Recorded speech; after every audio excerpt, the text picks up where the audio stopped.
Gary, another familiar tale in round 17 against Sandringham, unfortunately. 16 points in front, 10 minutes into the last quarter against the wind, before we let through the next 8 goals in a row to go down by 33 points. So what did you make of yesterday's performance? Yeah, look, I thought we played a heck of a lot better than what we had been doing. And, of course, the thing is, you think if we had brought that way we played to the table against Coburg, you would have thought we would have won. But, of course, that wasn't to be, obviously. And I didn't think we actually used the win as well as we should have when we had possession of the ball and just the way we constructed our play and ball movement. And, of course, we probably at times went a little bit too deep, and their guys like Brown and Lee and Shenton were very good at sort of picking, obviously, where the ball was going, and of course then that was good for them because then they could be rebounding fairly quickly.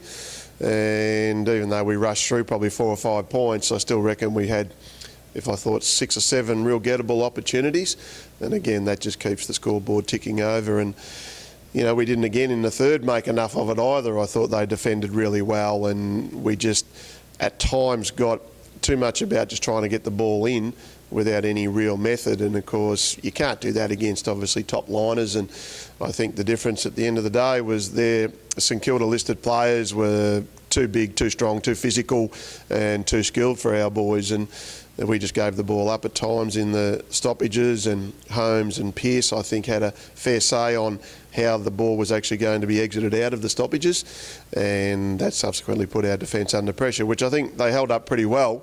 But then Membry got 3 goals in the last quarter, and some of the goals they did kick, you'd probably think they've been doing a lot of practice from that forward pocket on the right-hand side if you're looking down the ground. And of course they got the momentum, and as you said, at the 9-minute mark we were 16 points in front, and then by the 33rd minute mark of the game we were obviously 5.5 goals down. So that's been really disappointing. Our last quarters have been really poor.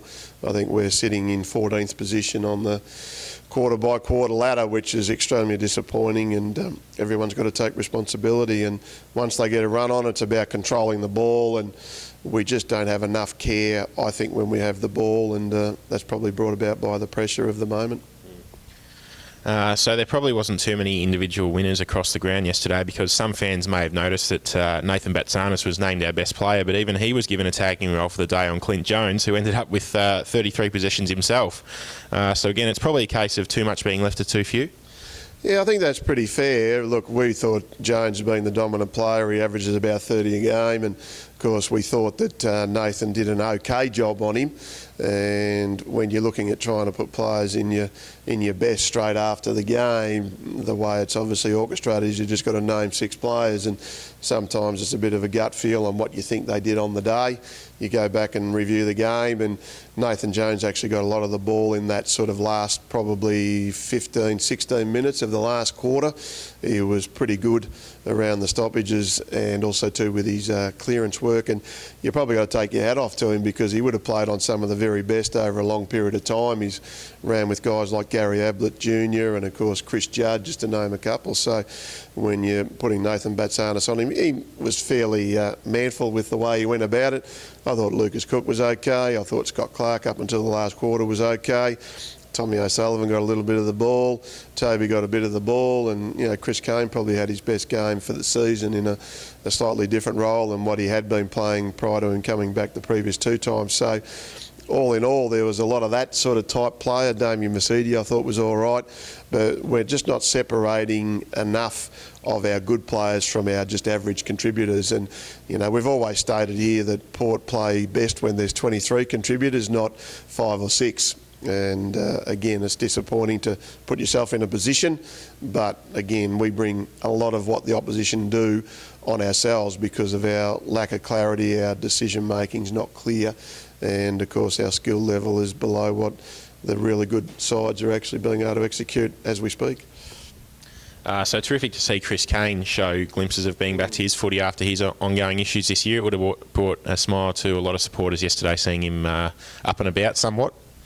Yeah, look, he was pretty keen to do well. He's obviously not been able to really hit the scoreboard as much as all of us would want because of his injuries this year, and it just goes to show why he's a class player and why he's a little champ at the Port Melbourne Footy Club, because the injuries that he plays with, not too many other guys I think would be able to do that, and the contribution level, and just when he gets the ball he generally makes it to a real advantage of the side. And one bit of play on the coach's box side there where he got a nice short pass, went back and off one step hit Jordan Lyle lace out. So that's the decisions that he's been able to make and execute.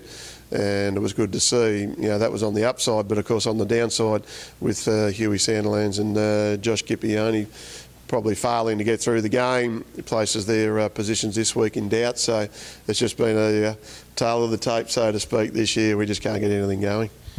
Yeah, so this week's round 18 game against Footscray, the reigning premiers, it'll obviously be a huge test.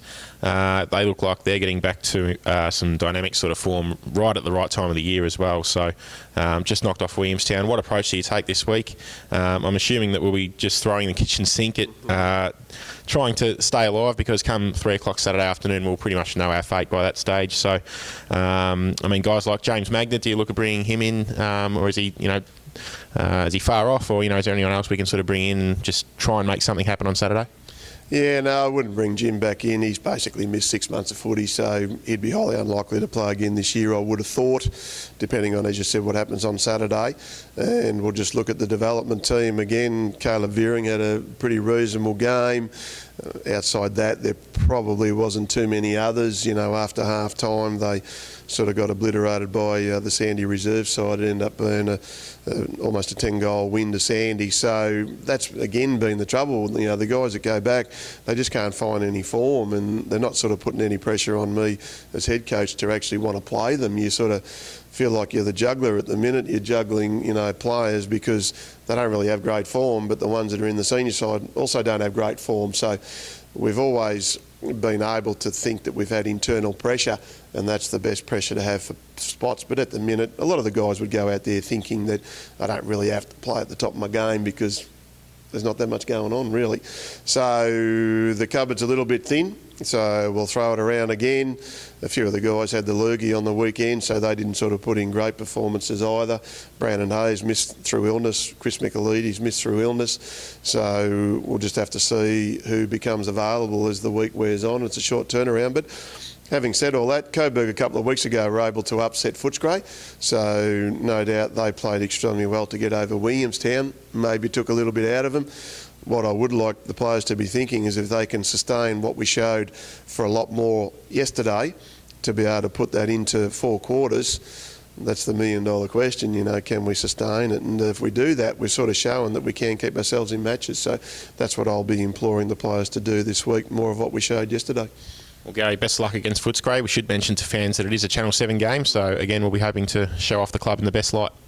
Yeah, most definitely, and obviously we'd like all our supporters to get down there on Saturday, and of course we can sort of keep mathematically saying we're a chance because Box Hill beat Casey yesterday, so pretty comprehensively. So while there's light at the end of the tunnel, we may as well try and find it. Thanks, Gary. Good on you, mate.